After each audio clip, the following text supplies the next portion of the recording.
And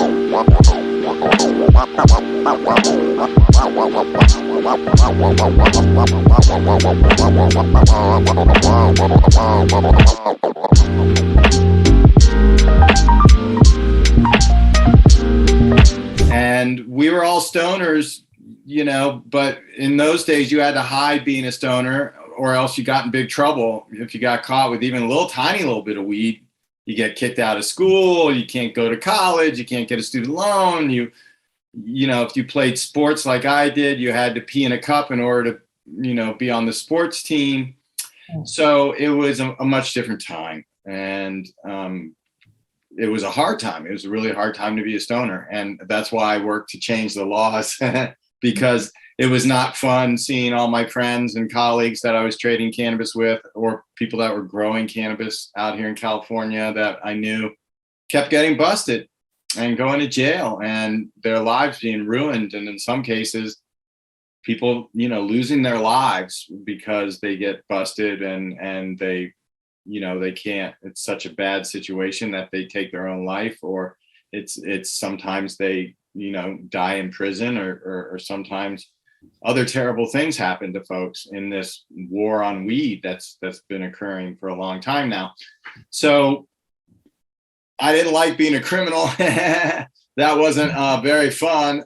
So we took some of the money, well, not a little bit more than some, quite a bit of the money we made selling weed, and we changed the laws with that money. In California, we did it in 1996, and in Washington, D.C., we did it 2 years later. When we went to implement the law in our hometown in Washington, D.C., the federal government blocked us from doing that because the Republicans were in power at that time. And even if the Democrats had been in power in 1998, they would not have allowed dispensaries and things like that to occur in Washington, D.C. Okay. So that was we didn't like that. And that didn't feel good. So California was calling because people that we knew were opening dispensaries there, and we wanted to be legal. We wanted to trade, and we had a dream of doing that. So we sold my mom's house, and we were coming out of a pretty bad bust. My brother got busted in 2001. Mm-hmm. And so we had to recover from that. And the only asset we had to start Harborside with was my mom's house. So we sold my mom's house. We applied for one of the first of 6 licenses ever issued, or 4, I think it was 4, by the city of Oakland. The city of Oakland was the first city to actually license something, even though the law had been around for 10 years.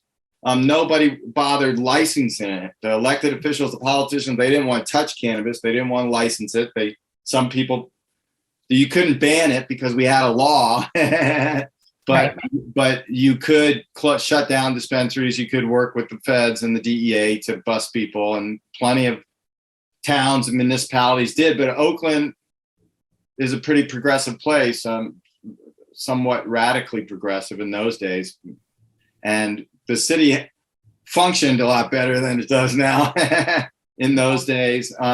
Although I think we have some good leaders coming up in the city right now that I'm excited about. But and we got this license, and we opened Harborside, and we had a different vision. We wanted, in those days, the dispensaries were pretty dangerous, right? Because you'd either get raided or you might get robbed because the police were against us. So they weren't protecting our businesses, and in many cases still aren't.